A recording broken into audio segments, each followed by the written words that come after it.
मैं हूं आलिया और आप देख रहे हैं breaking barriers with Alia Shah. Welcome to my show. अपने आज के प्रोग्राम में दो अहम खबरों पर हम डिस्कस करेंगे। पहली खबर तो ये कि इंडिया को यूनाइटेड नेशंस सिक्योरिटी काउंसिल की प्रेसिडेंसी मिल चुकी है। इंडिया प्रेसिडेंट बन चुका है यूनाइटेड नेशंस सिक्योरिटी काउंसिल का, लेकिन सिर्फ एक महीने के लिए। लेकिन इस एक महीने के दौरान वो ऐसे क्या कदम उठा सकता है, वो ऐसे क्या स्टेप्स ले सकता है जिसकी वजह से पाकिस्तान को तशवीश लाहक है कि वो कहीं कोई ऐसा कदम ना उठाए कि जिस पे पाकिस्तान के इंटरेस्ट जो हैं वो ख़तरे में पड़ जाएं। और इसके अलावा एम्बेसडर त्रिमूर्ति और जर्नलिस्ट के दरमियान बहुत ही दिलचस्प गुफ्तगू हुई इसके ऊपर जब उन्होंने न्यूज़ कॉन्फ्रेंस की। वो क्या है वो भी आपको दिखाऊंगी। और उसके बाद हम बात करेंगे अफ़गानिस्तान की सूरत हाल की।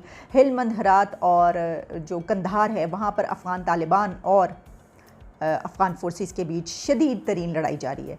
इतनी शदीद तरीन लड़ाई कि ये कहा जा रहा है कि वहाँ के एयरपोर्ट्स और गवर्नर हाउसेस पर कब्ज़ा हो चुका है तालिबान का।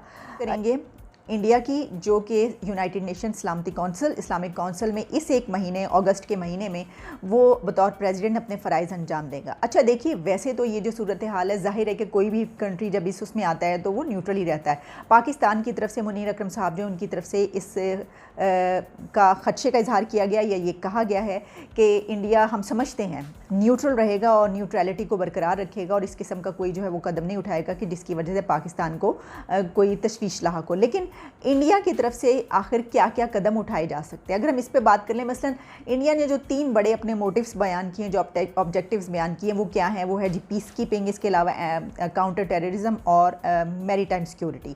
अगर आप देखें तो इन तीनों का आपस में ये इंटरलिंक्ड है, इंटर रिलेटेड है। इन तीनों का आपस में ताल्लुक़ है। इसकी वजह यह है कि जब आप काउंटर टेररिज्म की बात करते हैं तो जाहिर है कि आप पीस कीपिंग की बात करते हैं, और जाहिर है कि मैरीटाइम सिक्योरिटी भी उस हवाले से इंडिया के लिए बहुत ही अहमियत की हामिल है। अगर हम चाइना की बात कर लें, उसके बाद पाकिस्तान और अफ़गानिस्तान।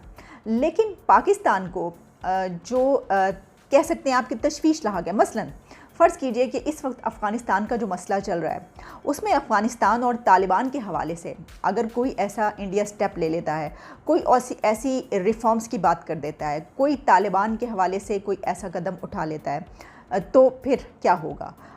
फिर जाहिर है कि पाकिस्तान उस मसले को जिस तरीके से देख रहा है, तो हो सकता है, बल्कि बहुत हद तक मुमकिन है कि इंडिया जो चीज़ बयान करे वो उससे बहुत मुख्तलिफ हो। तो इस सूरत में पाकिस्तान के इंटरेस्ट जो है उसको खदशात लाहक होते हैं। इसके अलावा अगर यूएन रिफॉर्म्स की कोई बात होती है तो उसमें भी कुछ ऐसी चीज़ें आ सकती हैं। और एक जर्नलिस्ट ने जब ये सवाल किया कश्मीर के हवाले से, ख़ास तौर पर उन्होंने ये सवाल किया कि आप नहीं समझते कि जो यूनाइटेड नेशंस की जो भी रेजोल्यूशन है वो तो उसकी वायलेशन है, ये 370 का जो एक्शन है, और उन्होंने 5 अगस्त की बात की। तो उसके ऊपर एम्बेसडर साहब ने उनको जो जवाब दिया, उनका ये कहना था कि देखिए, इंडिया और पाकिस्तान के बीच जो कॉन्फ्लिक्ट है, जो कुछ भी है, वो बायलैटरल रिलेशंस के थ्रू जो है हम उसको हल कर सकते हैं। लेकिन जब उन्होंने अपना क्वेश्चन दोबारा रिपीट किया तो फिर उन्होंने उनको दोबारा जवाब दिया, और बहुत ही सख्त जवाब दिया, क्योंकि उसके जवाब में उन्होंने फिर अपने कश्मीर के बजाय उन्होंने बात कर दी पाकिस्तान के कश्मीर की।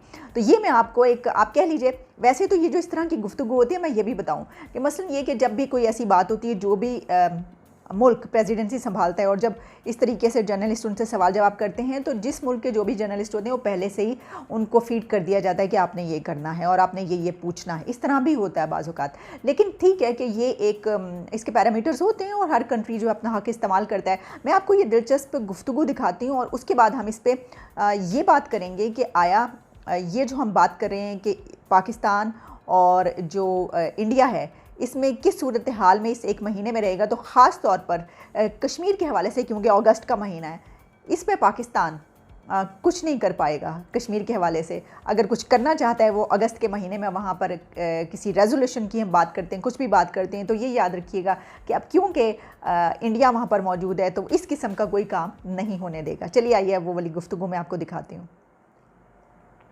Sir, the UN Security Council resolutions prohibit any change of status in the disputed territory, and the Secretary General has also said so in his August 8, 2019 statement. Any comments, sir? These changes are within our constitution, and these changes are entirely the prerogative of the Parliament of India. So I think it is absolutely legitimate on our Parliament to pass laws and rules and regulations relating to Jammu and Kashmir. The Secretary General's statement, who said any change in the status of Jammu and Kashmir is a violation of UN Security Council resolutions. As I've told you, Jammu and Kashmir is an integral and inalienable part of India. If there needs to be a change in status, it is the vacation of the Pakistan-occupied Kashmir.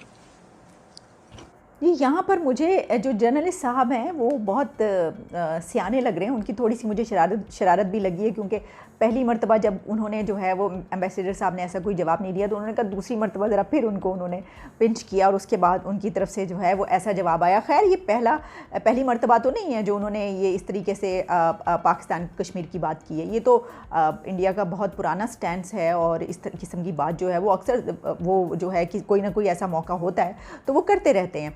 इसी तरीके से सिर्फ यही नहीं, बल्कि अगर हम ये देखें कि अब जो जहाँ टीटीपी का हमने कुछ अर्सा पहले बात की थी कि उन्होंने जो CNN को इंटरव्यू देते हुए किस किस्म के अज़ाइम का इज़हार किया था, और इसी तरीके से बल्कि जो अफ़गान तालिबान हैं उनका भी जो है वो एक हिस्से पर वो भी अपना बड़ा हक जमाते हैं और कहते हैं कि वो जो है वो अगर हिस्टोरिकली देखा जाए तो उनका मतलब ये सारी बातें। तो पाकिस्तान को इस हवाले से तो ज़ाहिर है कि कुछ अर्सा पहले जो ये बातें हुई थी वो कि बहुत ज़्यादा तशवीशनाक सूरत हाल और ख़तरात लाहक हैं, तो वो तो लाहक हैं, और एक तरफ से नहीं, दो तरफ से नहीं, तीन तरफ से, बल्कि कई एक तरफ से।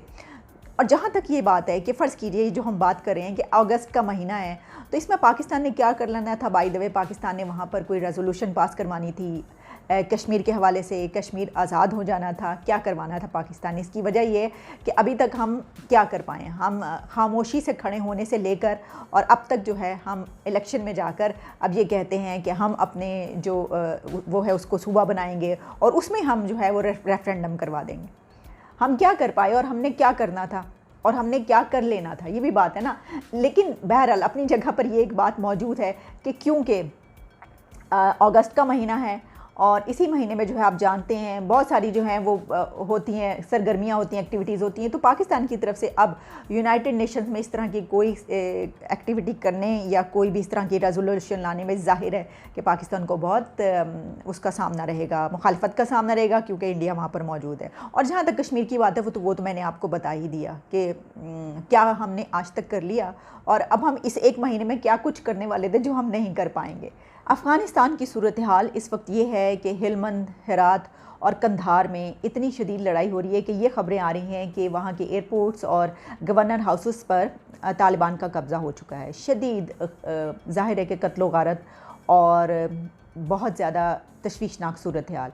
इस शदीद लड़ाई के दौरान ज़ाहिर है कि दोनों तरफ के लोग मारे जा रहे हैं और नुकसान अफ़गानिस्तान को हो रहा है। लेकिन ये याद रखिएगा कि इस लड़ाई में अगर कोई ये समझ रहा है कि अमेरिका बहादुर जो है बिल्कुल आराम से पीछे होकर बैठ गया अपने घर में, बिल्कुल उसको कोई परेशानी नहीं है, तो ऐसा नहीं है। इसकी वजह यह है कि वहाँ पर तालिबान के ऊपर फ़ज़ाई हमले हो रहे हैं और वो फ़ज़ाई हमले जो हैं वो ज़ाहिर है कि अमेरिका की तरफ से किए जा रहे हैं। काफ़ी बड़ी तादाद में हमले हो रहे हैं और अभी तक जो है वो अभी तो इन शहरों की, इन सूबों की बात की जा रही है। ज़ाहिर है काबुल जो है थोड़ी दूर है, लेकिन अमेरिका साथ है उनके, और यही वजह है कि अभी इतना ज़्यादा पैनिक क्रिएट नहीं हुआ, क्योंकि जिस तरह मैंने बताया कि अमेरिका फ़ज़ाई हमले कर रहा है। लेकिन इसके बावजूद ये बात याद रखिएगा कि इस तरह की सिचुएशन माजी में, पास्ट में किसी भी कंट्री में कहीं पर भी जब पेश आई है तो जो इसका एंड होता है वो बहुत दर्दनाक होता है। अगर आप अफ़गानिस्तान की ही हम ज़रा थोड़ी सी मिसाल ले लेते हैं, हम माजी में चले जाते हैं तो 90s के दौर में प्रेसिडेंट नजीबुल्लाह थे जो कि अफ़गानिस्तान पर हुक्मरान थे और वहाँ पर सिर्फ तालिबान और वहाँ की हुकूमत रह गई। तो उस वक्त तालिबान इसी तरीके से उन्होंने सर उठाया और वो आगे बढ़ते चले गए। उस वक्त उनको ज़्यादा मुजाहिदीन कहा जाता था। मुजाहिदीन ने यहाँ तक किया कि इसी तरीके से एक टाइम ऐसा आया कि उन्होंने शहरों पर कब्ज़े करने शुरू कर दिए और बहुत बड़े बड़े गवर्नर हाउसेस और एयरपोर्ट्स और हर जगह पर जब कब्ज़े होने शुरू हो गए तो उस वक्त प्रेसिडेंट नजीबुल्लाह को ये समझ में आई बात कि अब उनको अपनी जान बचाने का भी सोचना चाहिए। और उन्होंने ये किया कि उन्होंने इंडिया से एक पनाह मांगी, यानी इंडिया से ये हेल्प मांगी कि उनकी जो फैमिली है वो इंडिया चली जाए अपनी जान बचाने के लिए और वहाँ पर चली जाए। तो उसके बाद उनकी जो फैमिली की थी, जो उनका ख़ानदान था, अहले खाना यानी कि बीवी बच्चे और सब लोग, वो इंडिया चले गए थे। इंडिया से जब उन्होंने रिक्वेस्ट की तो भारत ने इसकी इजाज़त दे दी और उनका जो ख़ानदान था वो भारत चला गया। उसके बाद जब प्रेसिडेंट नजीबुल्लाह जो थे वो एक मरतबा फिर उसी तरीके से, आप जानते हैं कि जो प्रेसिडेंट होता है जिसके पास ताकत होती है वो अपने आखिरी दम तक यही सोचता है कि नहीं ऐसा कुछ नहीं होगा, लेकिन उसके बाद जो होता है फिर वो तारीख़ में तारीख़ याद रखती है, उसको तो पता नहीं चलता, लेकिन जो तारीख़ है वो बताती है कि क्या हुआ उसके साथ। प्रेसिडेंट नजीबुल्लाह भी कुछ ऐसे ही सोच रहे थे, लेकिन फिर एक टाइम ऐसा आया कि उनको जब ये पता चला तो उन्होंने जो अक़वाम मुत्तहिदा का दफ्तर है उन्होंने उनसे हेल्प मांगी। उन्होंने कहा कि इंडिया से बात की जाए, और इंडिया से उन्होंने दोबारा कहा कि वो उनके जो है पनाह चाहते हैं, कि यानी वो भी वहाँ पे जाना चाहते हैं। लेकिन उससे पहले उन्होंने ये कहा कि जब मुजाहिदीन के जो आप कह लीजिए फ़ौज कह लीजिए या मुजाहिदीन ख़ुद जो थे वो आगे बढ़ रहे थे और उनको ख़तरा लाहक हो गया था अपने उस पर, तो एक दिन उन्होंने सोचा कि वो भारत चले जाएं, और भारत की तरफ से कहा गया कि हाँ ठीक है, इस बात पर भी कबूल किया गया और उनको पनाह देने की जो है बात हो गई। उन्होंने एक रात वो उनके भाई और इसके साथ उनके जो मुलाजमीन थे, जो उनके गार्ड्स थे, वो निकले और जाने के लिए एयरपोर्ट की तरफ, तकरीबन रात को 2 बजे के करीब, और कई चौकियां अबूर करते हुए वो एक आखिरी चौकी रह गई थी एयरपोर्ट पर जाने से पहले। वहाँ पर जब वो पहुँचे तो वहाँ पर जो गार्ड्स खड़े थे, वो ये जो इनकी टीम थी ये एक कोड वर्ड इस्तेमाल करती चली आ रही थी। हर जगह पर वो कोड वर्ड यूज़ हो गया और सबने एक्सेप्ट कर लिया, लेकिन वहाँ पर पहुँचकर वो कोड वर्ड इस्तेमाल नहीं हुआ, क्योंकि वहाँ पे जो गार्ड्स मौजूद थे उन्होंने कहा कि नहीं, वो उनको जाने नहीं देंगे। दूसरी तरफ जब उन्होंने राब्ता किया, वो जहाज़ जो उनका इंतज़ार कर रहा था, जिन्होंने वो फ़्लाइट जो लेकर जाना थी, तो उनकी तरफ से राब्ता होने पर पता चला कि जो तालिबान हैं, जो मुजाहिदीन हैं, उन्होंने उस जहाज़ का भी घेराव कर लिया और वो बाहर मौजूद हैं। जहाज़ वालों की तरफ से भी कहा गया कि आप अगर आएँगे भी तो आपको अंदर नहीं दाखिल होने देंगे वो, और यहाँ पर बहुत खून खराबा होगा। तो फिर यही फैसला किया गया कि वो वापस जाएँ, लेकिन वो अपने घर वापस नहीं जा सकते थे। इसकी वजह ये थी कि वहाँ पर भी मुजाहिदीन पहुँचे हुए थे। तो फिर उन्होंने जो अक़वाम मुत्तहिदा का, यूनाइटेड नेशंस का वहाँ पर दफ्तर था, वहाँ पर पनाह ली कि वो अक़वाम मुत्तहिदा के वहाँ पे उस दफ्तर में 4 साल रहे थे।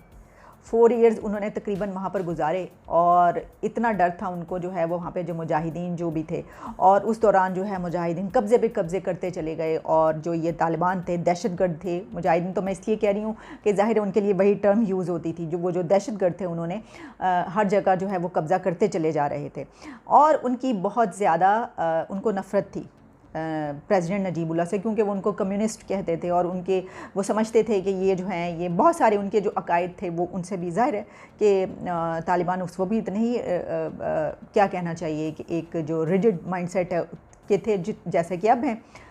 तो उस वक्त फिर उसके बाद उन्होंने एक मरतबा फिर कोशिश की कि वहाँ पर जो इंडियन हाई कमीशन है, यानी जो भारत का दफ्तर है, वहाँ पर पनाह ले ली जाए, लेकिन इसकी उनको इजाज़त नहीं दी गई थी। इसकी वजह यह है कि भारत की तरफ से ये कहा गया था कि ज़ाहिर है कि वहाँ पे जो लोग काम कर रहे थे इंडियन, उनकी जानों को ख़तरा लाक हो जाता, कि अगर प्रेसिडेंट को मारने के लिए वहाँ पर आते तो फिर वो तमाम हमला जो उस कंट्री का था वो भी अपनी जानों से हाथ धो बैठता। उसके बाद फिर यही हुआ कि एक दिन तालिबान दहशतगर्द वहाँ तक पहुँचे।